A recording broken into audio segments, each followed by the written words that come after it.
Salam. Ya, puji Tuhan, kita masih bisa merenungkan firman Tuhan kembali bersama-sama. Dan ini minggu 15, minggu 8 November 2020. Suatu anugerah dari Tuhan, masih bisa merenungkan firman Tuhan bersama-sama ya. Karena itu mari siapkan hati jemaat kekasih, dan kita boleh mendengarkan firman Tuhan, merenungkan baik-baik, dan minta kekuatan Roh Kudus untuk bisa kita melakukannya. Amin ya. Ya, dan tema untuk minggu ini saya berbagi dengan Bapak Ibu kekasih. Tema ini luar biasa menarik. Bunyinya begini: Tuhan hanya minta 4M. Wow. Tuhan hanya minta 4M. Apa itu 4M? Miliarkah? Miliar rupiah, miliar dolar, miliar pound sterling, dan lain sebagainya. Apakah itu yang dimaksudkan? Tuhan hanya minta 4M. Ya, mari kita merenungkan firman ini dengan dasar firman Tuhan untuk bisa menjawab 4M yang Tuhan mau dari kita, yang Tuhan minta dari kita. Mari kita buka Lukas 15. Lukas 15 ayat 11 sampai 24. Ya, Lukas 15 ayat 11 sampai 24. Ini perumpamaan yang sudah kita hafal, kita ingat baik-baik ya, bahkan ke sekolah minggu. Tapi setiap kali kita menemukan firman Tuhan, kita menggalinya, ada hal-hal baru yang menjadi berkat bagi kita untuk bisa kita pegang dalam kehidupan kita. Itu dimaksudkan, itu maksudnya firman Allah itu hidup. Senantiasa kita merenungkan, kita bisa menikmati berkat, dan itu seperti hidup. Dan memang benar menghidupkan setiap orang yang menaruh percaya, menaruh harap, dan mau melakukan kebenaran firman Tuhan itu. Nah, ini dari perumpamaan yang sudah biasa kita dengar, Lukas 15 ayat 11 sampai 24, tentang apa? Mari kita baca baik-baik firman Tuhan ini. Ayat 11. Yesus berkata lagi, ini perumpamaan. Ada seorang mempunyai 2 anak laki-laki. Kata yang bungsu kepada ayahnya, "Bapak, berikanlah kepadaku bagian harta milik kita yang menjadi hakku." Lalu ayahnya membagi-bagikan harta kekayaan itu di antara mereka. Beberapa hari kemudian, anak bungsu itu menjual seluruh bagiannya itu, lalu pergi ke kota yang jauh. Di sana ia memboroskan harta miliknya itu dengan hidup berfoya-foya. Setelah dihabiskannya semuanya, timbullah bencana kelaparan di dalam negeri itu, dan ia pun mulai melarat. Lalu ia pergi dan bekerja pada seorang majikan di negeri itu. Orang itu menyuruh ia ke ladang untuk menjaga babinya. Lalu ia ingin mengisi perutnya dengan ampas yang menjadi makanan babi itu, tetapi tidak seorang pun yang memberikannya kepadanya. Lalu ia menyadari keadaannya, katanya, "Betapa banyaknya orang upahan bapakku yang berlimpah-limpah makanannya, tetapi aku di sini mati kelaparan. Aku akan bangkit dan pergi kepada bapakku dan berkata kepadanya, Bapa, aku telah berdosa terhadap surga dan terhadap Bapa. Aku tidak layak lagi disebutkan anak Bapa. Jadikan aku sebagai salah seorang upahan Bapa." Maka bangkitlah ia dan pergi kepada bapaknya. Ketika ia masih jauh, ini menarik. Ketika ia masih jauh, ayahnya telah melihatnya, lalu tergeraklah hatinya oleh belas kasihan. Ayahnya itu berlari mendapatkan dia, lalu merangkul dan mencium dia. Kata anak itu kepadanya, "Bapa, aku telah berdosa terhadap surga dan terhadap Bapa. Aku tidak layak lagi disebutkan anak Bapa." Tetapi ayah itu berkata kepada hamba-hambanya, "Lekaslah bawa kemari jubah yang terbaik, pakaikanlah ini kepadanya, dan kenakanlah cincin pada jarinya dan sepatu pada kakinya. Dan ambillah anak lembu tambun itu, sembelihlah dia, dan marilah kita makan dan bersukacita." 24 yang terakhir, "Sebab anakku ini telah mati dan menjadi hidup kembali. Ia telah hilang dan didapat kembali. Maka mulailah mereka bersukaria." Menarik perumpamaan yang Yesus kasih ya. Ini tentang siapa? Dan ini gambaran seperti apa? Kita mau kupas melalui tema minggu ini, yaitu Tuhan hanya minta 4M dari Anda, dari saya, dari kita semua. Apa itu? Belajar dari kisah anak yang tadi, anak si bungsu yang hilang. Firman Tuhan mengatakan begini, bahwa semua orang telah berbuat dosa. Roma 3:23. Semua orang telah berbuat dosa dan telah kehilangan kemuliaan Allah. Semua ya, tidak separuh, tidak sebagian, tidak sedikit. Tapi semuanya sudah berdosa. Itu artinya apa? Artinya bahwa tidak ada satu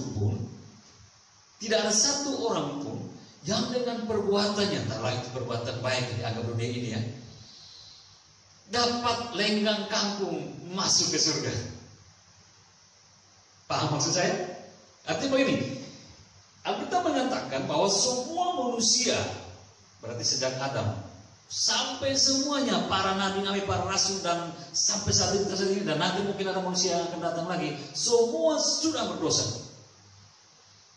Itu berarti, tadi saya bilang, tidak ada satu orang pun yang oleh karena dia terlalu baik mungkin, perbuatan-perbuatannya tidak yang terlalu baik mungkin dalam tanda kutip ukuran dunia, itu tidak akan membuat dia lenggang kangkung masuk ke surga. Artinya itu tidak akan membuat dia atau tidak menjamin dia untuk masuk surga. Mengapa?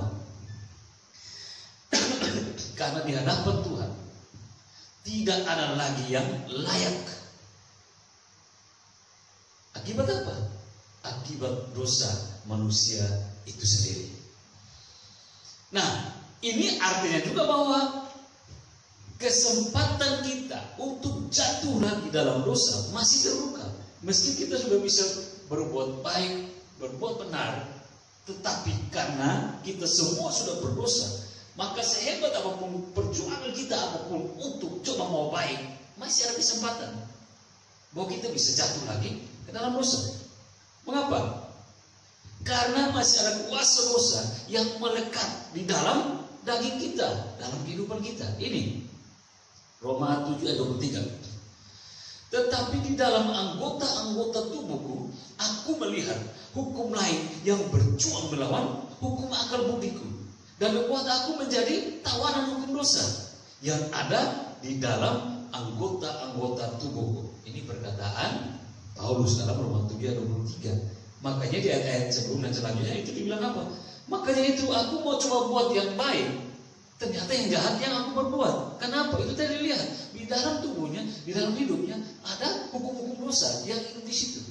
Sehingga akhirnya dari mau buat yang baik, buat yang benar, tahu malah sudah jatuh ke dalam kejahatan gitu kan, dalam dosa. Ini karena kita masih ada di dalam daging. Nah, bagaimana, ini pertanyaan lagi kan gitu ya. Bagaimana jika kita yang sudah percaya kepada Yesus dan kita sudah diselamatkan, tapi akhirnya jatuh lagi dalam dosa? Tindakan benar seperti apa yang kita harus berbuat? Gitu ya. Jika ini terjadi pada Anda atau terjadi pada kita, artinya udah diselamatkan, udah percaya Yesus selamatkan, tapi jatuh lagi, kita jangan hanya cuma baca Yesaya 53 ayat 6, terus Lukas 15 ayat 4. Untuk apa? Untuk membenarkan diri. Biasa manusia gitu kan, cari sesuatu untuk membenarkan diri. Jadi ketemulah Yesaya 53 ayat 6, terus Lukas 15 ayat 4. Untuk apa? Untuk membenarkan diri atau garis diri dan atau itu kan untuk mengasihani diri. Agar apa? Agar bisa bersembunyi di balik kejahatan atau dosa yang sementara atau sedang dilakukan. Dengan berkata begini, apa yang bisa saya buat? Memang saya orang berdosa. Mungkin beginilah jalan hidupku atau jalan hidup saya. Dan mungkin saya harus mati dengan dosa ini. Jadi kalau Tuhan sayang saya, ya biar dia ampuni saya. Pernah kita dengar itu? Banyak kali. Orang sekarang dengan keberaniannya, tanpa pengetahuan yang benar, bisa mengatakan itu. Mau pakai nama lagi, mau saya udah begini, yang kita manusia berdosa. Jadi kalau mau mati, ya matilah gitu. Enteng sekali bicara tentang mati dalam dosa. Jadi nggak tahu kebenarannya seperti apa, mengerikan kan gitu ya. Nah, tadi saya bilang jangan pakai Yesaya 53:6 dan Lukas 15:4 untuk bersembunyi di balik dosa. Kira-kira apa ayat ini? Yesaya 53:6 di situ dikatakan kita sekalian sesat seperti domba, masing-masing kita mengambil caranya sendiri. Tetapi Tuhan telah menimpakan kepadanya kejahatan kita sekalian. Ini satu ayat. Saya kan udah berdosa. Kami udah berdosa. Ya mau apa lagi gitu ya? Nah, jadi kalau masih jatuh ya sudah lah. Namanya kita masih berdosa. Ini kadang-kadang seperti itu bersembunyi. Terus di Lukas 15:4, siapakah di antara kamu yang mempunyai 100 ekor domba, dan jikalau ia kehilangan 1 ekor di antaranya, tidak meninggalkan yang 99 ekor di padang gurun dan pergi mencari yang sesat itu sampai ia menemukannya. Dari kadang orang berpegang Yesaya 53:6 dan Lukas 15:4. Akhirnya begini, ya sudahlah, kita kan orang berdosa.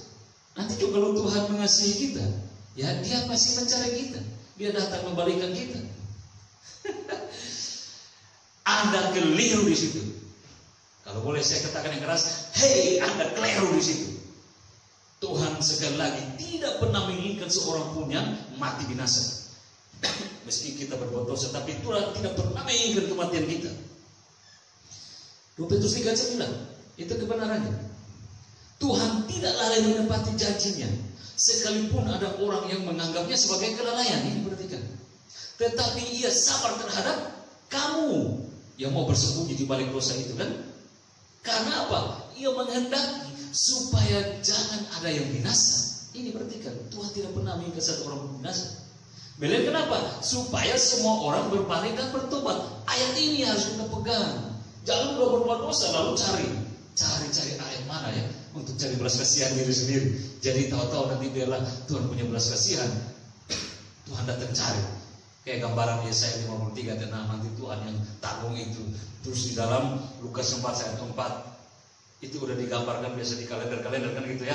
Ada gambar Yesus turun di pinggir tebing lalu menurunkan tangan untuk mengambil seekor anak domba, kemudian dapat taruh di pundaknya dan pikul. Itu benar, itu kebenaran firman Tuhan. Tapi jangan juga kita terlalu lugu, polos dan naif untuk memahami seperti itu, sederhana seperti itu. Jadi sebenarnya Anda atau kita yang masih ingin menikmati lezatnya dosa itu, sehingga pakai ayat-ayat untuk mengunci diri, pakai ayat-ayat untuk langgeng terus melakukan hal yang jahat kan gitu ya. Pengertian 2 ayat di atas tadi, yang tadi saya sudah bilang, Yesaya 56:3,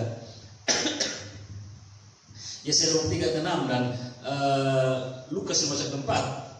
Pengertian 2 ayat ini menjelaskan tentang keadaan kita yang memang terhilang dan benar-benar tidak tahu jalan kembali, sehingga perlu ada orang yang benar gitu ya, yang datang untuk menuntun kita kembali.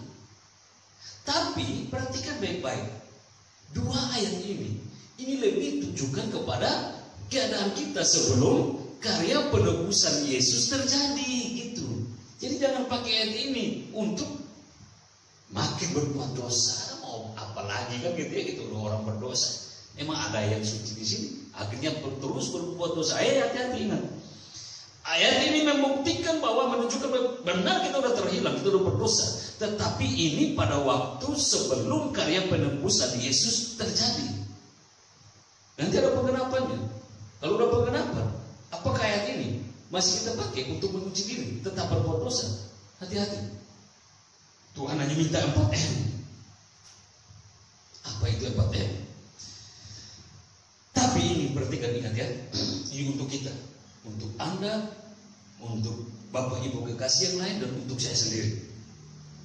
Jika kita yang sudah diselamatkan oleh karena kita sudah percaya kepada Yesus, kematian dan kebangkitannya, lalu kita jatuh lagi, ayat yang artinya jatuh artinya berbuat dosa lagi, ayat yang harus kita ingat, yang harus kita pegang, yang harus kita pelajari, yang harus kita baca, yang kita renungkan baik-baik, tepatnya itu di 2 Petrus 2 ayat 20 sampai 21. Ini menjadi warning bagi kita, awas-awasan bagi kita ketika kita sudah diselamatkan, tapi akhirnya karena kedagingan masih ada jatuh lagi. Ayat ini, sebab jika, ini 2 Petrus 2 ayat 20 sampai 21, sebab jika mereka oleh pengenalan mereka akan Tuhan dan Juru Selamat kita Yesus Kristus telah melepaskan diri dari kecemaran-kecemaran dunia, tapi terlibat lagi di dalamnya, maka akhirnya keadaan mereka lebih buruk daripada yang semula. Karena itu bagi mereka adalah lebih baik jika mereka tidak pernah mengenal jalan kebenaran dan daripada mengenalnya, tetapi kemudian berbalik dari perintah kudus yang disampaikan kepada mereka. Ini supaya kita tidak bangga, supaya kita tidak sombong dan sok-sok di dalam dosa kita berbuat, tapi kita harus merenungkan. Kita harus diris dengan keadaan kita yang jatuh lagi. Apa? Kita yang sudah mengenal kasih karunia, bahkan sudah mengecap dan menikmatinya, tapi jatuh lagi, kita harus sadar diri. Karena itu berbahaya. 2 Petrus 2 ayat 20 sampai 21 ini menjadi awasan bagi kita untuk berlaku baik-baik dalam kasih karunia yang sudah Tuhan berikan. Lalu apakah, nah ini pertanyaan lagi ya, lalu apakah dengan demikian tidak ada lagi kesempatan untuk kita memperoleh kembali hidup itu? Jika kita yang sudah mengenal Kristus, mengenal jalan keselamatan itu, mengecapnya, tapi jatuh lagi. Lalu 2 Petrus bilang hati-hati, karena itu seperti apa? Kita berbalik dari perintah kudus, dan kita lebih parah lagi dari keadaan sebelumnya. Masih adakah kesempatan untuk kita? Saya ingatkan terus tema ini. Tuhan hanya minta 4M dari kita. Kalau itu terjadi pada kita yang sudah mengenal Kristus, menikmati kasih karunia keselamatan dengan iman yang dikaruniakan kepada kita, tapi kita jatuh lagi, nggak usah terlalu bersedih. Meratapi diri boleh, menyadari diri boleh, tapi jangan seperti orang yang tidak punya iman. Bersedih atas kejatuhan kita boleh, berdasarkan, tapi jangan terlalu bersedih tanpa iman gitu ya. Jangan terlalu bersedih. Karena apa? Berdasarkan kasihnya ini, berdasarkan kasihnya, kasih Yesus sendiri, kasih Allah itu yang kekal itu. Kesempatan selalu Tuhan beri. Nah, ini. Kesempatan selalu Tuhan beri. Tadi kita udah baca 2 Petrus 3 ayat 9 ya. Selalu dikasih kesempatan untuk apa? Berbalik dan bertobat gitu. Memang mungkin ada orang bilang, ini suatu kelalaian, tapi tidak, dalam itu tidak kelalaian. Dia masih kasih kesempatan, masih kasih kesempatan. Jadi Tuhan masih kasih kesempatan kepada kita yang udah jatuh untuk bisa mendapatkan kesempatan lagi untuk hidup. Nah, kita mau masuk ke hal-hal yang lebih mengerucut kepada menjawab pertanyaan apa sih yang Tuhan minta dari kita 4M itu. Saya mulai dari pertanyaan-pertanyaan untuk bisa menjawabnya. Bagaimana jika kita yang sudah percaya dan diselamatkan, tapi akhirnya jatuh lagi ke dalam dosa? Tindakan benar seperti apa yang harus kita perbuat?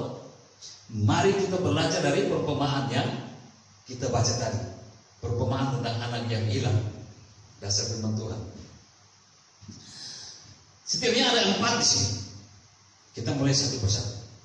Pertama, jika kita jatuh kembali dalam dosa, apa yang harus kita perbuat? Dan perbuatan itu benar. Seperti apa? Belajar dari anak yang hilang. 1, berbicara tentang apa? Menyadari diri. Ini poin yang harus ada pada kita.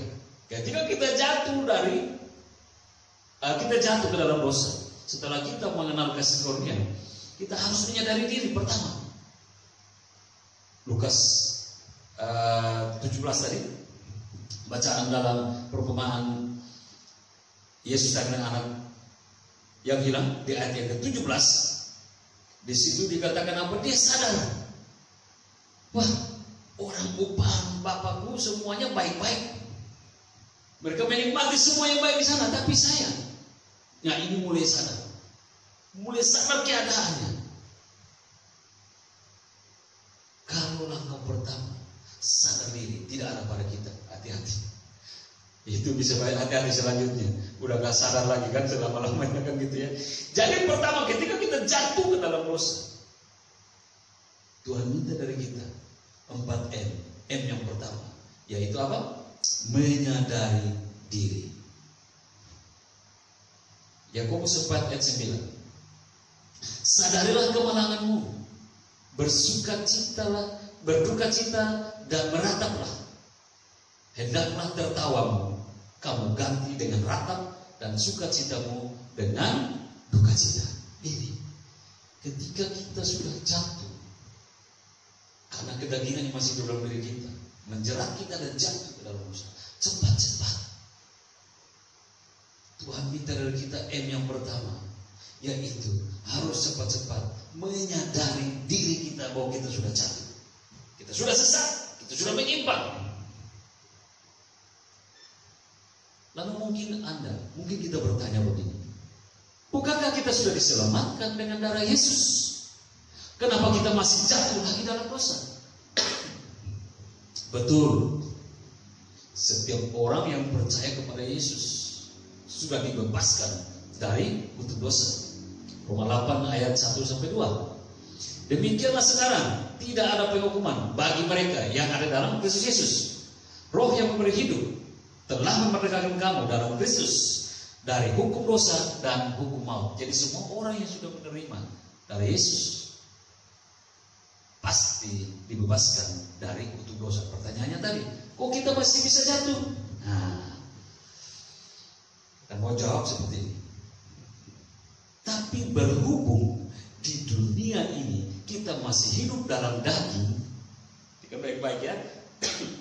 Masih ingat ya Roma 7:23 yang ditulis oleh Paulus. Kita ini masih hidup di dunia dengan daging, belum di surga dengan roh. Masih di dunia dengan daging. Itu berarti bahwa apa? Keinginan daging atau hukum dosa. Masih ingat ya Roma 7:23? Itu juga masih berkuasa untuk menjerat kita melalui daging yang ada pada kita. Ini. Tetapi langkah awal yang harus kita buat yang berkenan kepada Tuhan adalah apa? Menyadari keadaan kita bahwa kita orang berdosa dan sudah jatuh, yang masih bisa jatuh dalam dosa. Ada yang terlalu naif rohani gitu, nggak mungkin lagi kita jatuh. Kan kita udah punya Yesus, kita udah percaya Yesus, nggak mungkin lagi kita jatuh. Jadi semua gue. Padahal firman Tuhan bilang apa? Kerjakanlah keselamatanmu dengan takut dan gentar.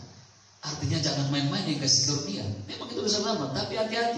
Jangan karena kesalahan kita sendiri akhirnya kita menerima akibatnya. Kan gitu ya. Jadi tidak juga jangan terlalu polos. Kan kita udah Kristen. Mana mungkin lagi bisa jatuh? Itu perkataan yang bisa buat Anda jatuh sebenarnya, karena engkau tidak paham tentang kebenaran firman Tuhan. Jangan-jangan engkau benar-benar belum ada dalam keselamatan itu, karena engkau tidak memahaminya kan. Langkah awal yang harus kita sadari, ya langkah awal yang benar yang Tuhan, yang sadari diri. Kita udah jatuh. Jangan udah jatuh masih pikir, oh belum. Udah jatuh dan masih bilang, oh belum, masih bagus. Ada apa tentang dosa? Masih bagus. Jatuh ya jatuh. Kita harus sadar ini. Sehingga apa? Ketika kita melakukan kejahatan, kita harus cepat-cepat sadar akan keadaan tersebut. Nah ini, kalau orang tanpa sadar dia udah jatuh, bagaimana dia mau naik kan gitu ya? Dia pikir dia masih statis jalannya, stabil jalannya. Kan dia nggak sadar. Tapi kalau sadar dia udah jatuh, sakit, ya bangkit kan gitu ya. Lain hal dengan orang mabuk. Orang mabuk mau rasa apa gitu kan? Jatuh pun dia nggak sadar gitu. Tidur sampai pagi kan gitu. Udah sadar dulu baru kok nggak di dalam rumah, malah saya di pinggir jalan gitu kan? Karena mabuk, nggak sadar. Nah seperti itu gambaran sederhana. Orang sadar dulu dalam keadaan dia sudah jatuh, baru dia bisa bangun. M yang pertama yang Tuhan minta dari kita, ketika kita menyimpang, jatuh, harus cepat kita menyadari diri kita sudah jatuh dan bangkit lagi. Untuk apa? Supaya cepat-cepat kita keluar dari situ. Itu.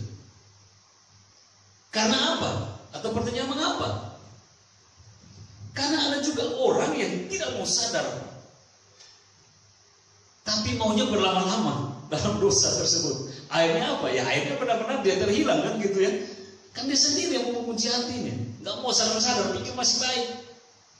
Pak pendeta udah tegur-tegur, biasalah, dunia belum kiamat Pak, masih banyak orang berdosa, pasti masih ada kasih kesempatan dari Tuhan, hati-hati kan gitu ya. Ini belum dunia kiamat Pak, masih ada kesempatan, nantilah gitu kan. Hamba-hamba Tuhan udah menegur, baik lewat mimbar atau secara konseling dan lain sebagainya, tapi masih tetap keraskan hati. Kenapa? Masih mau menikmati, masih mau terus hidup lama-lama di dalam kejatuhan itu. Akhirnya benar-benar terhilang. 1 Korintus 11:34. Sadarlah kembali sebaik-baiknya dan jangan berbuat dosa lagi. Ada di antara kamu yang tidak mengenal Allah. Nah, kalau kita udah gak sadar-sadar, ini poinnya 1 Korintus 11:34. Kita masuk dalam kategori orang yang tidak mengenal Allah, walaupun KTP kita di situ jelas Kristen. Tapi kebenaran firman Tuhan, kalau engkau nggak mau sadar-sadar dalam teguran kebenaran firman Tuhan, hati-hati, jangan-jangan engkau nggak kenal secara lahiriah, keturunan engkau turun sebagai orang percaya. Tapi sesungguhnya kebenaran firman Tuhan ketika dicocokkan dengan kamu, engkau bukan tidak mengenal Allah. Hal ini kukatakan supaya kamu merasa malu. 1 Korintus 11:24. Ingat baik-baik ya. Jadi M yang pertama yang Tuhan minta dari kita, ketika kita yang sudah diselamatkan ini tapi jatuh lagi, ingat, menyadari diri cepat-cepat. Ya, itu M yang pertama yang Tuhan kehendaki dan Tuhan minta dari kita. Yang kedua, kita mulai M yang kedua ini. Bagaimana jika kita sudah percaya dan diselamatkan, tapi akhirnya jatuh lagi dalam dosa? Tindakan benar apa yang harus diperbuat? Belajar lagi dari anak yang terhilang. Ini untuk menjawab M yang kedua yang Tuhan minta dari kita ketika kita jatuh. Apa? Untuk menjawab M yang kedua yang Tuhan minta dari kita, yaitu apa? Mengambil keputusan. Mengambil keputusan. Ayat 18 dan 19 dari kisah anak hilang tadi. Setelah sadar bahwa kita telah berdosa, anak yang terhilang itu setelah dia sadar, kenapa saya harus menderita begini ya? Orang-orang upahan saya mereka enak-enak di sana, makan tidur mereka tambung di sana jadi gemuk, kok saya mati di sini? Saya harus bangkit. Saya harus kembali ke rumah kepada Bapakku. Ini poin yang saya bilang apa? Ini mengambil keputusan setelah sadar bahwa kita sudah jatuh. Harus ada dalam pikiran kita, hati kita berpikir untuk mengambil suatu keputusan. Tentu keputusan yang berkenan kepada Tuhan, kan gitu ya. Setelah sadar bahwa kita telah berdosa, langkah selanjutnya yang berkenan kepada Tuhan ialah apa? Berkomitmen untuk bangkit atau keluar dari lumpur dosa atau kejahatan itu. Ini yang saya bilang atau saya sebutkan tadi, mengambil keputusan. Karena di dalam Tuhan tidak ada dosa yang terlalu besar, yang terlalu berat, yang tidak dapat disucikan oleh darah Yesus. Ada orang bilang begini, aduh, saya udah berdosa begini, jadi makhluk ke gereja. Aduh, saya udah berdosa begini, nggak layak nih. Akhirnya jauh-jauh. Dia berpikir dosanya itu tidak mampu disucikan oleh Tuhan. Tuhan tidak mampu karena engkau tidak mau memberi. Menyerahkan seluruh dosamu itu kepada Tuhan untuk Tuhan sucikan. Adakah yang terlalu berat? Adakah yang terlalu besar di dunia ini yang tidak mampu Tuhan kerjakan, termasuk dosa? Yesaya 1:16 bilang apa? Marilah, baiklah kita berperkara, ini kata Tuhan, firman Tuhan. Sekalipun dosamu merah seperti gerimis, akan menjadi putih seperti salju. Sekalipun berwarna merah seperti kain kesuburan, akan menjadi putih seperti bulu domba. Ini penggambarannya. Jadi dosa sudah semerah-merah seperti itu. Kuasa kasih Tuhan yang penuh dengan kekuatan penyelamatan itu mampu menyucikan, memutihkan, menjernihkan kembali kita. Ketika apa? Sadar kita, lalu kita mau mengambil keputusan melakukan apa yang dikehendaki. Ini boro-boro belum datang kepada Tuhan, tapi sudah berusaha begini. Apakah Tuhan sayang saya enggak ya? Apakah Tuhan masih ingat saya enggak ya? Itu perasaanmu doang. Sebelum kau berperasaan itu, Tuhan sudah mengenal engkau. Datang saja, ambil keputusan. Bukan malah engkau ambil keputusan ke belakang, hancurlah engkau. Siapa yang mau tolong? Siapa mau help? Untuk urusan dosa, tidak ada satu manusia pun yang bisa mengurusnya selain Allah di dalam pribadi Yesus Kristus. Itu ya. Dan di dalam Tuhan tidak ada kata terlambat. Ini. Jadi ingat ya, di dalam Tuhan tidak ada dosa yang terlalu berat, yang terlalu besar, yang kuasa Tuhan tidak mampu untuk memutihkan atau menyucikan. Asal kita datang kepada Dia, Tuhan bisa kerjakan itu. Dan yang kedua, dan dalam Tuhan tidak ada kata terlambat. Sebab tangannya selalu terbuka untuk kita. Aduh, saya dari kecil udah gak sekolah minggu lagi. Aduh, saya udah puluhan tahun tidak pernah bergereja. Aduh, saya udah lama gak pernah pelayanan. Masih ada kesempatan untuk saya deh. Jadi malu saya. Nanti Tuhan bilang apa? Ih, dia pikir Tuhan siap. Lalu dia ngomong, nanti Tuhan bilang apa? Tuhan bilang lu datang aja. Lu mau Tuhan bilang lu jauh, pinggir. Mau begitu? Sebelum Tuhan berkata begitu, datang gitu. Karena Tuhan selalu membuka tangan untukmu, untuk saya, untuk kita semua yang sudah jatuh, sadar dan mau ambil keputusan kembali kepadanya. Sini anakku, gitu. Itu perkataan Tuhan. Jadi gak usah kau ragu. Matius 11:28. Marilah kepadaku wahai kamu semua yang letih dan sudah berbeban berat, aku akan memberi kelegaan kepadamu. Ini semua persoalan, tidak satu dua. Termasuk kalau kau menanggung dosa, datang. Tuhan bilang, sinilah anakku, aku mau pikul itu. Dan memang dia udah melakukan itu. Jadi jangan kita bodoh, jangan kita keras hati dan diam-diam di tempat atau malah menjauh. Itu kita binasa karena pilihan kita sendiri. Datang kepada Tuhan, ambil keputusan, datang kepada Dia. Ini itu M yang kedua ya. Jadi apa yang Tuhan minta dari kita?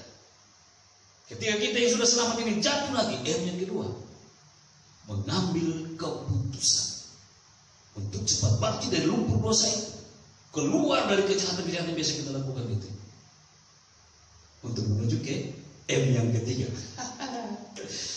M yang ketiga apa? Balik lagi ke pertanyaannya, bagaimana jika kita sudah percaya dan diselamatkan, tapi akhirnya kita jatuh lagi dalam dosa? Tindakan benar apa yang harus kita perbuat? Belajar lagi dari anak yang terhilang dalam perumpamaan Yesus. M yang ketiga menjawab, meneruskan M yang kedua, yaitu apa? Mencari Tuhan.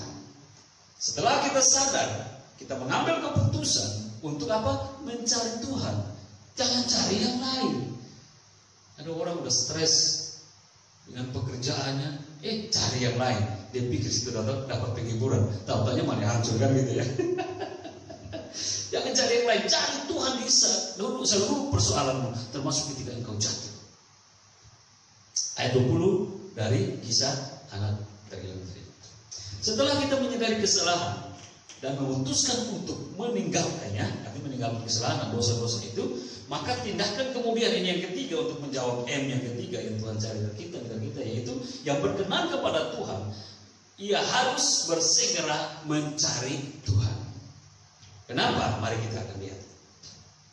Yakobus 4:8 begini, mendekatlah kepada Allah dan ia akan mendekat. Yesaya 55 ayat 6, carilah Tuhan selama ia berkenan ditemui, berserulah kepadanya selama ia dekat. Artinya ini waktu-waktu yang sekarang ini, sebelum semua end atau apa ya, close. Tuhan udah close, Tuhan udah endkan dengan kita. Mau buka pintu bagaimana pun, tidak ada satu kekuatan di dunia ini yang mampu membuka pintu. Sekarang masih open the door, semua terbuka. Datang. Cari Dia. Yakobus bilang, mendekatlah kepada Dia, Dia akan mendekat kepadamu. Yesaya 55 tenang, cari Dia, Dia akan engkau temui. karena dia berkenan ditemui dalam keadaan apapun. Jangan tunggu bilang nanti dulu ya, saya bertobat dulu, nanti dulu saya baik dulu. Kapan kau bertobat kalau engkau belum bertemu Tuhan? Kapan engkau baik kalau engkau belum bertemu Tuhan? Engkau bertemu Tuhan baru engkau bisa bertobat. Engkau bertemu Tuhan baru engkau bisa baik. Bukan engkau tanpa bertemu engkau akan baik, omong kosong. Siapa di dunia ini yang bisa seperti itu? Kan kita mulai dengan apa? Roma 3:23, semua orang sudah berdosa, telah kehilangan kemuliaan Allah. Nah, dengan kekuatannya mana dia bisa bertobat, dia bisa sadar, kan gitu ya. Aneh-aneh kan gitu manusia. Mencari Tuhan ini artinya begini. Mencari Tuhan ketika kita sadar kita udah jatuh dari berbagai kejahatan, yaitu dosa. Maka yang ketiga Tuhan ingin kita lakukan, Tuhan minta dari kita itu mencari Dia, mencari Tuhan. Yaitu artinya menyerahkan diri kembali kepada kehendak Tuhan. Kenapa? Tadi kita hidup menurut kehendak kita sendiri, kehendak daging gitu kan. Jadi mencari Tuhan untuk menyerahkan diri pada kehendaknya dan membiarkan Tuhan, membiarkan Yesus sepenuhnya berkuasa atas kehidupan kita. Tadi kita berkuasa atas hidup kita sendiri. Tadi kedagingan, hawa nafsu berkuasa atas kita sendiri. Tapi kita sadar bahwa ini salah, ini jahat, ini akan menyesatkan kita. Kita sadar, lalu kita mencari Tuhan. Ya, kita ambil keputusan untuk keluar dari semua yang jahat itu dan kita memilih untuk mencari Tuhan. Artinya apa? Kita membiarkan Tuhan, kita menyerahkan diri pada Tuhan sebetulnya dan biarkan Tuhan berkuasa. Karena selama ini kita yang kita menjadi penguasa kan gitu ya. Tapi kita sadar itu salah. Kita mau Tuhan yang berkuasa. Dengan cara apa? Ya, kita mencari Tuhan maksudnya. Dengan cara mulai aktif berdoa. Sudah lama tidak berdoa secara pribadi, bangun. Pilih waktu yang tepat bagimu, yang menurutmu itu baik. Komitmen secara pribadi, bangun doa. Bagaimana kita hidup tanpa doa? Bagaimana orang percaya hidup tanpa doa? Sementara kita tahu bahwa doa adalah komunikasi dengan Tuhan, kan gitu ya. Nanti kalau kurang komunikasi, gagap kita atau jadi bisu kan gitu. Mau? Bangun komunikasi itu namanya kembali. Mungkin dulu tidak lagi berdoa. Dulu hanya bangun tidur, main game, nonton segala macam, termasuk porno segala macam kan gitu ya, atau main-main segala macam yang pakai jari-jari ini dengan WhatsApp atau lain sebagainya. Akhirnya kehilangan waktu, tidak bisa berdoa dan mulai jalan sana jalan sini, shopping sana, atau dengan segala pekerjaan yang lain dan bahkan segala kejahatan yang kita lakukan kita lupa doa. Sekarang setelah sadar, bangun cari Tuhan dengan mulai aktif doa secara pribadi, misal doa dalam keluarga. Ini hal sederhana tapi memiliki suatu kekuatan yang hebat bagi seorang yang mau mengalami pemulihan. Aktif bersekutu, mulai lagi aktif bersekutu. Dulu mungkin tidak bergereja, dulu mungkin jauh dari segala persekutuan. Sekarang cari kesempatan selama Tuhan masih kasih. Masih ada gereja yang buka, cari. Sekarang offline online kan gitu, oke lah online boleh. Tapi kalau ada dekat-dekatan offline, cari yang offline, masuk kan gitu ya. Sambil berdoa di dalam pertemuan offline itu ada roh kemenangan. Tapi kalau memang juga masih dalam tanda kutip ya, mau online silakan itu. Tapi setidaknya ada waktu di mana kita bersekutu bersama. Karena itu kehendak Tuhan. Mungkin kita selama ini sudah seperti nggak ada waktu lagi karena segala kesibukan kita dan segala hal kita perbuat, kita lupa bersekutu, beribadah, kebaktian. Ini waktunya kita rekonsiliasi dengan Tuhan, cari Tuhan di dalam pertemuan-pertemuan ibadah ini. Dan apa? Balik lagi memberi diri untuk melayani Tuhan. Dahulu mungkin kita melayani Tuhan, tapi karena segala kejahatan kita menjauh, kita berpikir nggak layak lagi. Tapi ketika kita sadar bahwa kita tidak mau seperti itu, kita mau kembali kepada Tuhan, maka kita yang sudah lama meninggalkan pelayanan, masuk lagi kepada pelayanan, gitu kan? Karena pelayanan milik Tuhan. Kita mau bertobat, Tuhan mau kasih kesempatan itu kembali. Jangan berpikir saya nggak layak lagi. Sampai kapan? Tuhan yang punya penilaian. Tuhan mengenal isi hati kita. Kita sudah sadar, kita sudah mencari Dia buka kesempatan kembali. Asal kita mau menerima kesempatan itu. Ini namanya rekonsiliasi, membangun suatu hubungan lebih baik lagi dengan Tuhan yang sementara dulu tidak baik kan gitu ya. Nah, ini adalah sederhana kita mau belajar untuk kita mendapatkan apa yang Tuhan mau. 4M yang Tuhan cari dari kita. Yang ketiga tadi kita sudah jawab apa? Mencari Tuhan. Nah, ini mulai aktifkan semua hal-hal rohani dalam diri kita. Mungkin kita sudah kering karena lebih banyak hal-hal yang tidak rohani, yang rohana. Sekarang kita mau bangun lagi dengan rohani yang baik dan kita menjadi lebih hidup lagi kan gitu ya. Nah, supaya kita apa? Memperoleh kekuatan untuk melepaskan diri. Ini salah satu hal. Ketika kita mendekatkan diri kepada Tuhan, mencari Tuhan, mengaktifkan lagi kehidupan doa, jam-jam doa, persekutuan lebih aktif lagi bersama-sama orang-orang percaya dan kemudian melayani Tuhan. Ini apa? Maksudnya supaya kita memperoleh kekuatan untuk apa? Melepaskan diri dari ikatan dosa, dari jerat dosa, dari tawanan dosa. Setelah sekian lama kita hidup di dalam dosa itu. Kalau kita masih main-main, kita masih mau jauh-jauh, jangan dulu berpikir itu akan dipulihkan, karena kita sendiri nggak mau dipulihkan. Mau pulih, dekat-dekat dengan Tuhan, ambil kesempatan untuk tetap bangun hubungannya baik dengan Tuhan. Tuhan akan bekerja untukmu dan Dia akan melepaskan segala rantai ikatan dosa itu untuk itu dan membuat engkau lega di dalam kasih karunia ini. Sebab apa? Sebab bahayanya jika kita berlama-lama di dalam apa? Di dalam kebimbangan mengambil keputusan. Ini begini. Apakah saya harus benar-benar meninggalkan kenikmatan hidup ini? Apakah saya berani meninggalkan kenikmatan dosa ini? Dosa kan lezat katanya gitu ya. Dosa katanya nikmat. Atau benar-benar saya mau menyerahkan diri kepada Tuhan dan tidak cepat datang kepadanya setelah kita disadarkan dari keadaan dosa? Maka yang ada malah apa?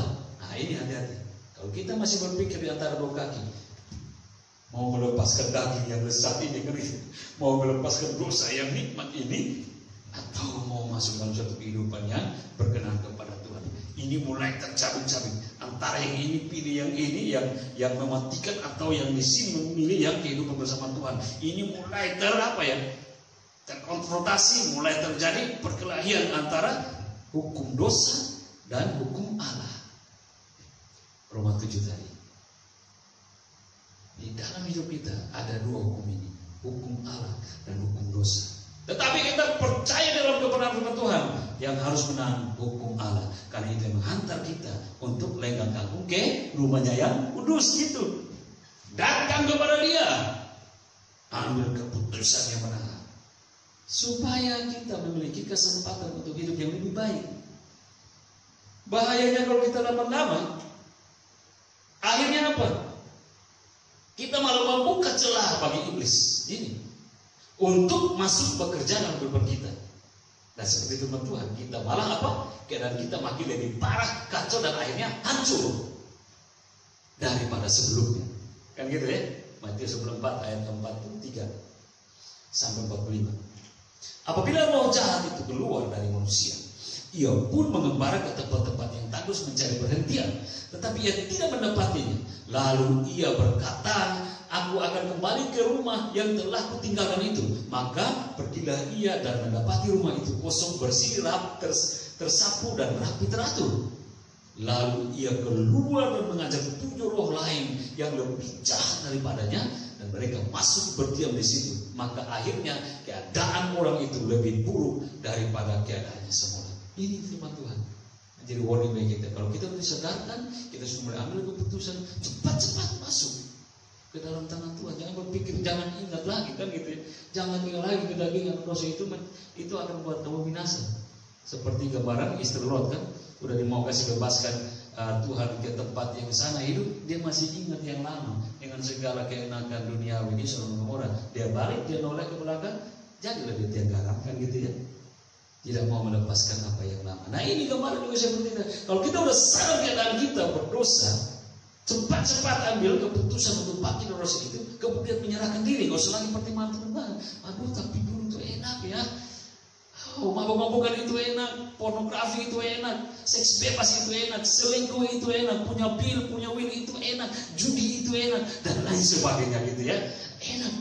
Kalau ke Tuhan, nanti kita jadi orang-orang alim, kita jadi orang-orang yang tidak bebas. Hati-hati.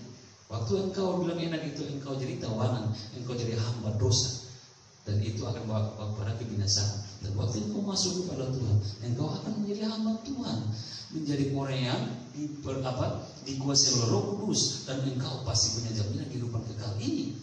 Mana yang kau pilih? Di tangan Anda sendiri kan gitu. Yang keempat, nah kita mau jawab M yang keempat ini kan. Tuhan hanya minta 4M dari kita ketika kita udah jatuh. Bagaimana jika kita yang sudah percaya dan diselamatkan, tapi akhirnya jatuh lagi? dalam dosa. Tindakan benar apa yang harus kita perbuat? Balik lagi, belajar dari anak sulung yang hilang itu. Apa sih yang keempat yang kita bisa belajar dari anak sulung itu? Yang keempat yang Tuhan minta dari kita, yaitu apa? Mengakui dosa dan bertobat. Semoga ingat ya, yang pertama, yang kedua, yang ketiga, yang keempat ya. Yang keempat yaitu mengakui dosa dan bertobat. Ayat 21 dari gambaran anak hilang tadi. Setelah menyadari bahwa saya telah melakukan apa yang jahat dan itu dosa, kemudian mengambil keputusan untuk meninggalkan kehidupan lama tersebut, lalu mencari Tuhan untuk menyerahkan diri kepadanya, maka langkah terakhir yang sangat juga berkenan kepada Tuhan, yaitu apa? Berani mengakui segala kejahatan atau dosa yang sudah kita lakukan untuk mengalami pemberesan. Setelah itu bertobat dari semua yang sudah kita perbuat jahat itu. Agar apa? Agar kita mendapatkan pengampunan kembali. Ini jadi yang keempat.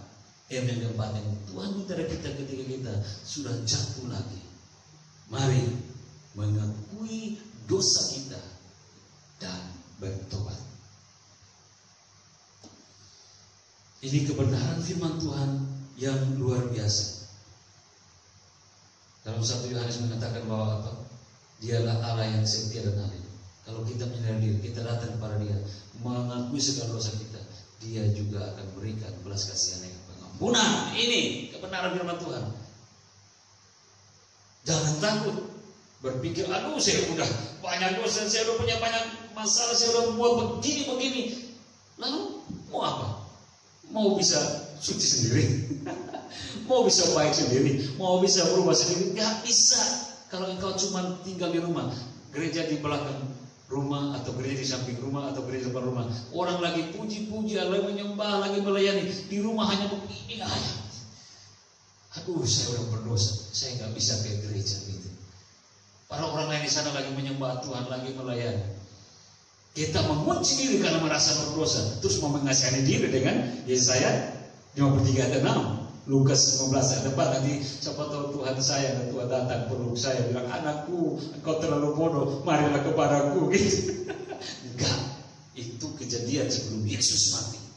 Kalau Yesus sudah mati, maka kita yang jatuh lagi. Ingat di dalam Petrus tadi, jangan sampai kita celaka karena kita berbuat lagi. Tapi Tuhan tetap mengasihani, memberikan kesempatan kepada kita meski kita anggap kelalaian. Supaya apa?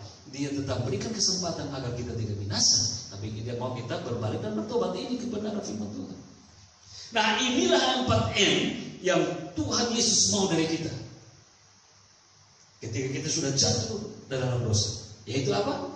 Menyadari keadaan bila kita sudah jatuh ke dalam dosa, lalu cepat sadar dari kejatuhan tersebut untuk kembali bangkit dan mengambil keputusan keluar dari kebiasaan jahat, seterusnya mencari Dia untuk mendapatkan kekuatan, untuk kita mendapatkan kekuatan melepaskan diri dari jerat dosa atau jerat iblis, dan mengakui segala dosa itu kepadanya, dan langkah terakhir bertobat.